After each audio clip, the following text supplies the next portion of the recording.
ნაციონალური მოძრაობის და მისი მემკვიდრე პარტიების არაკონსტიტუციურად გამოცხადება სამართლებრივი საფუძვლები და მმართველი გუნდის მზაობა. ქართული ოცნება საგამოძიებო კომისიის მუშაობის მანდატს აფართოებს და მის შედეგებს უცდის. პარალელურად პარლამენტში რეგისტრირებულია კანონპროექტი, რომელიც სააკაშვილის შექმნილი პარტიის მსგავს სუბიექტებს კონსტიტუციის მიღმა გამოაცხადებს. მარიამ ქართველიშვილია პირდაპირ ეთერში. ნაციონალური მოძრაობის წესდების, მიზნებისა და შემადგენლობის იდენტური პარტიებისთვის საქმიანობის აკრძალვის შესახებ კანონპროექტი უკვე რეგისტრირებულია. პროექტის ინიცირება ორშაბათს ბიუროს სხდომაზე მოხდება.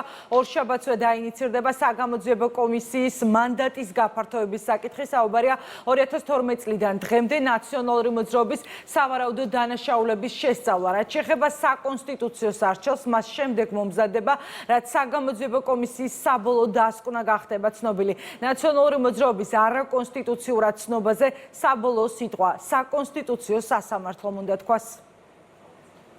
ნაციონალური მოძრაობის არაკონსტიტუციურად ცნობის პროცესი დაწყებულია. ქართული ოცნება საკონსტიტუციო სასამართლოსთვის ემზადება. მმართველი ძალა წინასაარჩევნო დაპირების შესრულებას იწყებს. მთავარი არგუმენტი კონსტიტუციური წესრიგის წინააღმდეგ მოქმედება.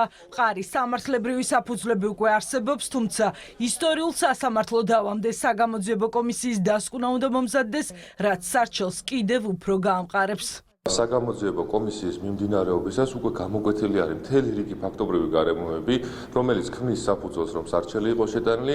ამავდროულად, რა თქმა უნდა, ჩვენ დაველოდებით, რომ კომისიამ დაასრულოს თავისი საქმიანობა. პროკურატურაში მიმდინარე გამოძიებას და თუ გამოკვეთილი იქნება შესაბამისად მთელი რიგი დანაშაულები, ესეც გახდება კიდევ ერთი საფუძველი იმისა, რომ ჩვენი ქვეყნის მტრული პარტიების საქმიანობა იყოს აკრძალული. საკონსტიტუციო სარჩელის მომზადებამდე პარლამენტში დარეგისტრირდა კანონი, რომელიც ნაციონალური მოძრაობის წესდების, მიზნებისა და შემადგენლობის იდენტური პარტიებისთვის საქმიანობას კრძალავს. ანუ მტრულ საქმიანობაში მხილებული ნაციონალური მოძრაობა და მისი პოლიტიკური მემკვიდრეები რეინკარნაციას ვეღარ შეძლებენ. ნაციონალური მოძრაობა არც დანაშაულების და არც პარტიის პოლიტიკური ლიკვიდაციის აღიარებას ჩქარობს. ნაციონალური მოძრაობა არის იდეა და არა რაღაცა დოკუმენტი. ამიტომ ნაციონალურ მოძრაობას რამდენიც არ უნდა ურთყათ წრეები, ამას უკვე აკეთებთ მე-13 წელიწადია. ნაციონალურ მოძრაობას ვერ გაანადგურებთ. ეს არის შეთქმულება მთლიანად საქართველოს დემოკრატიული წყობილების და პოლიტიკური პარტიების წინააღმდეგ. ეს არის პოლიტიკური დევნის გაგრძელება. ავიწყდებათ თუ რა რეპრესიული მანქანა ქონდა შექმნილი და ის სწორედ ეს საგამოძიებო კომისია შეახსენებს ჩვენს მოქალაქეებს თუ რეალურად რას ნიშნავდა რეპრესიები. ნაციონალური მოძრაობის პოლიტიკური და სამართლებრივი დანაშაულები ხელისუფლებაში ყოფნიდან ოპოზიციის ფლანგამდე. დანაშაულთა ქრონოლოგიის დეტალურად შესწავლისთვის საგამოძიებო კომისიის მანდატი ფართოვდება. გამოიძიებენ 2012 წლის შემდგომ პერიოდსაც ანტისახელმწიფოებრივი ქმედებები. არჩეული ხელისუფლების ძალადობრივად დამხობა ძიების მთავარი თემებია. ვერც პასუხისმგებლობას ვერ გაექცევიან.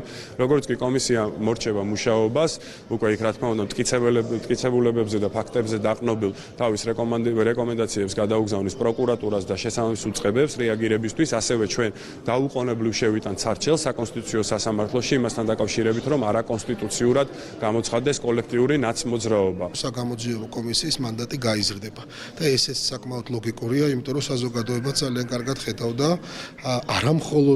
არა მხოლოდ მათ ყველანაირად სამშობლო და მოღალატეური პოლიტიკას და რეჟიმულ პოლიტიკას და სისტემურ წამებას 2012 წლამდე, არამედ 2012 წლის შემდეგ მათ ასევე ანტისახელმწიფოებრივ ქმედებებს უკვე ოპოზიციის მანტია მორგებული. განსაკუთრებით საზოგადოებამ ეს ყველაფერი ნახა 2022 წლის შემდეგ, სადაც მთელ ამ აგენტურულ ქსელს თავიანთ პატრონებთან ერთად ჩამოეხსნათ ნიღები და ღიად და თავხედურად და გახსნილად მოქმედებდნენ ქვეყნის წინააღმდეგ. ნაციონალური მოძრაობის და მისი განშტოებების არაკონსტიტუციურად ცნობის მთავარ არგუმენტად ხალხის ძალისთვის ადამიანის უფლებათა ევროპული სასამართლოს გადაწყვეტილებებია. ჯერ კიდევ წლების წინ სტრასბურგის სასამართლომ სააკაშვილის რეჟიმის ვერტიკალი შეთანხმებულ დანაშაულში ამხილა. საქმე ენუქიძე და გირგვლიანი საქართველოს წინააღმდეგ.